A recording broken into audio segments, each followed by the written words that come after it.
कल हिमाचल के इतिहास में सबसे बड़ा और सबसे शानदार रोड शो अरविंद केजरीवाल जी का और भगवंत मान जी का हुआ। उसके लिए मैं सभी मंडी निवासियों का और हिमाचल प्रदेश के सभी लोगों का मैं बहुत बहुत धन्यवाद देता हूं। कल का जो रोड शो था उसके अंदर जो एनर्जी थी, जितने लोग उन्होंने पार्टिसिपेट किया, उसको आप लोगों ने सबने देखा होगा। ये अपने आप में एक नया आयाम स्टार्ट किया जा रहा है। आम आदमी पार्टी ने अब हिमाचल में ऑफिशियली डिक्लेयर कर दिया है कि हम लोग आने वाले आगामी विधानसभा चुनाव में सभी 68 सीटों पर चुनाव लड़ेंगे और पूरी शिद्दत से लड़ेंगे। हिमाचल की जनता बीजेपी और कांग्रेस और बीजेपी जो इनका फ्रेंडली मैच है, अब इसको ख़त्म करने के टाइम आ गया है। ये जो लोग दोनों पार्टियां कैच खेलती रहती हैं कि हमने बॉल फेंकी, उसने कैच कर ली, उसने बॉल फेंकी, उसने कैच कर ली, अब ये युग ख़त्म होने वाला है।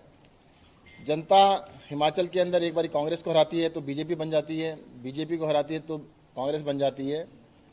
अब इस बारी जनता ने मन बना रखा है कि दोनों को हराएंगे। आम आदमी पार्टी आपके सामने है। मैं आपके माध्यम से ये कहना चाहूँगा कि अब आम आदमी पार्टी अपने कैंपेन को बड़े ही नेक्स्ट लेवल पर लेके जाएगी और हर विधानसभा के अंदर हम जल्द ही पहुँचेंगे।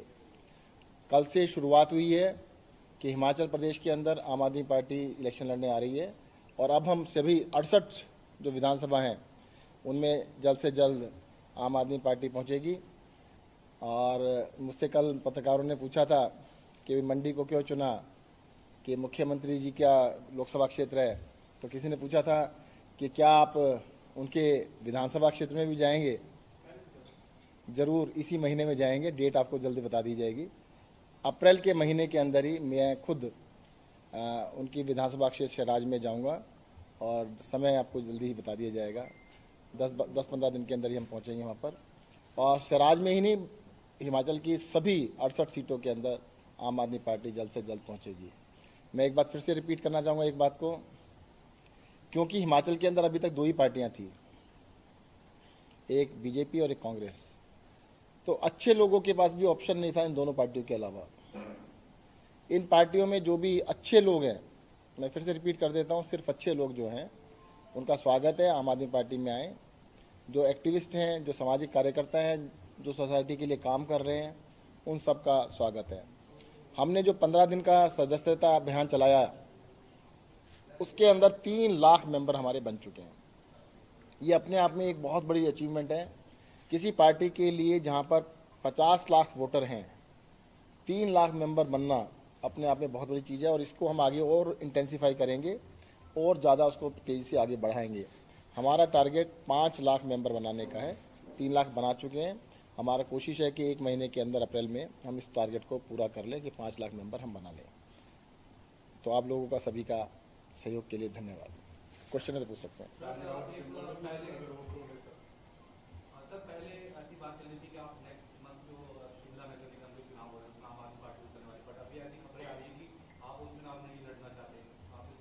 अभी जल्द बताएंगे आपको, अभी फैसला नहीं किया गया है। सर, कल केजरीवाल जी अपने 7 मिनट के भाषण में भ्रष्टाचार और ईमानदारी की बातें कर रहे हैं और आपको पता है कि आपके ऊपर ईडी ने इतनी बड़ी कार्रवाई की है। किस तरह की ईमानदारी? देखिएगा, एक चीज़ बता देता हूँ मैं आपको। सत्येंद्र जैन जो आपके सामने बैठे हैं, मेरे ऊपर जो ये कल परसों ईडी ने जो भी किया है, ये वही कहानी है जो पिछले 7 साल से चला रहे हैं। और जितनी भी बातें कर रहे हैं वो उस टाइम की हैं। कहते हैं कि आपने 2010 में, 2008 में, 2005 में, 1998 में, 1995 में, पॉलिटिक्स में आने से पहले आपने ये किया था, वो किया। ये सारे की सारी चीज़ें कोर्ट में आएंगी और कोर्ट में आने के बाद सब रद्द होंगी। ये सिर्फ और सिर्फ राजनीति से प्रेरित है। और आप सबको पता है, टाइमिंग ही देख लो आप, कितनी शानदार टाइमिंग है। मैं पंजाब जाता हूँ तब अचानक उनको याद आता है, हिमाचल आता हूँ तो उनको अचानक याद आता है, फिर 5 साल बाद याद आता है पंजाब में दोबारा जाते हैं तो कि भी दोबारा पंजाब आ गए हैं। तो ये राजनीति से प्रेरित है और ये बिल्कुल गलत है। जिस गाड़ी में कल केजरीवाल जी और मान जी ने संबोधन किया, उस गाड़ी में हिमाचल के किसी नेता को थोड़ी जगह मान दिया गया। देखिएगा, ऐसा है, कल जो रोड शो था मुख्यमंत्री अरविंद केजरीवाल, मुख्यमंत्री भगवंत मान जी का था और गाड़ी में किसको स्थान मिला किसको नहीं मिला। आप तो मुझसे ये भी पूछ सकते हैं मेरे को स्थान क्यों नहीं मिला। हमारी पार्टी के अंदर ऐसा कुछ नहीं है कि जी इसको स्थान मिलना जरूरी है, उसको स्थान मिलना जरूरी है। हम लोग सब एक कार्यकर्ता की तरह से काम करते हैं, सब लोग बराबर हैं और सब लोग साथ में चल रहे थे। भीड़ के साथ हमारे हजारों कार्यकर्ता थे, आपने देखा होगा कितनी बड़ी संख्या के अंदर थे। और इसलिए थोड़ा इशू ये भी था कि भाई एक को चढ़ाएंगे तो कम से कम 200-300 लोग थे, तो इतनी बड़ी संख्या के अंदर लोगों के लिए ट्रक्स अलग अलग चलाने पड़ते, इसलिए इशू था ये। सर, इनके बोलने का मतलब ये है शायद कि कल किसी बड़े नेता का चेहरा आपको नहीं मिला इसलिए ज्वाइन नहीं कर सका। देखो ऐसा है, ज्वाइनिंग का प्रोग्राम नहीं था। और बड़े नेता की जहाँ तक बात है मैं आपको बता देता हूँ, अभी पंजाब में इलेक्शन हुए हैं, वहाँ के किसी बड़े नेता को हमने छोड़ा नहीं है। चन्नी साहब 2 जगह से लड़े थे, दोनों जगह हराया। सिद्धू साहब को हराया, मजीठिया को हराया, बड़े बादल साहब को हराया, छोटे बादल साहब को हराया, कैप्टन साहब को हराया। और हराने के लिए बड़े चेहरे की जरूरत नहीं है, एक ईमानदार कार्यकर्ता की, अच्छे कार्यकर्ता की जरूरत है। और वो आपको हिमाचल में भी करके दिखाएंगे।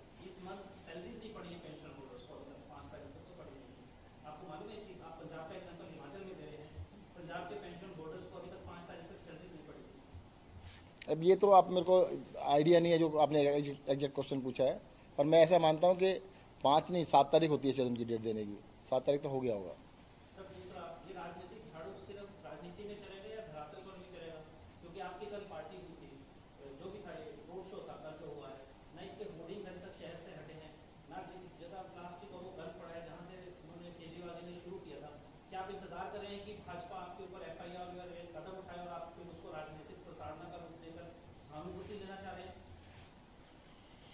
नहीं, एफआईआर वाली बात कहाँ से आई? आपको किसने कहा कि एफआईआर की जाए?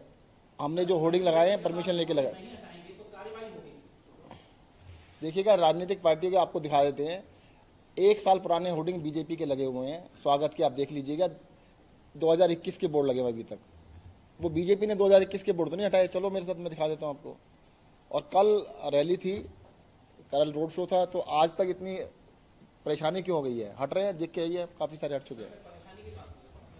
मैं बता रहा हूँ, उनके अभी तो 6-6 महीने से नहीं हटे, उनके ऊपर भी एफआईआर होगी तो हमारे ऊपर भी हो जाएगी।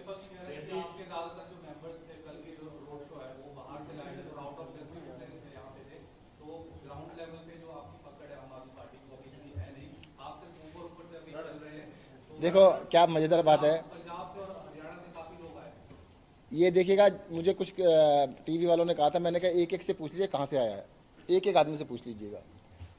आप कहेंगे कि दिल्ली से सत्येंद्र जैन आए थे, अरविंद केजरीवाल आए थे, और क्या नाम भगवंत मान आए थे।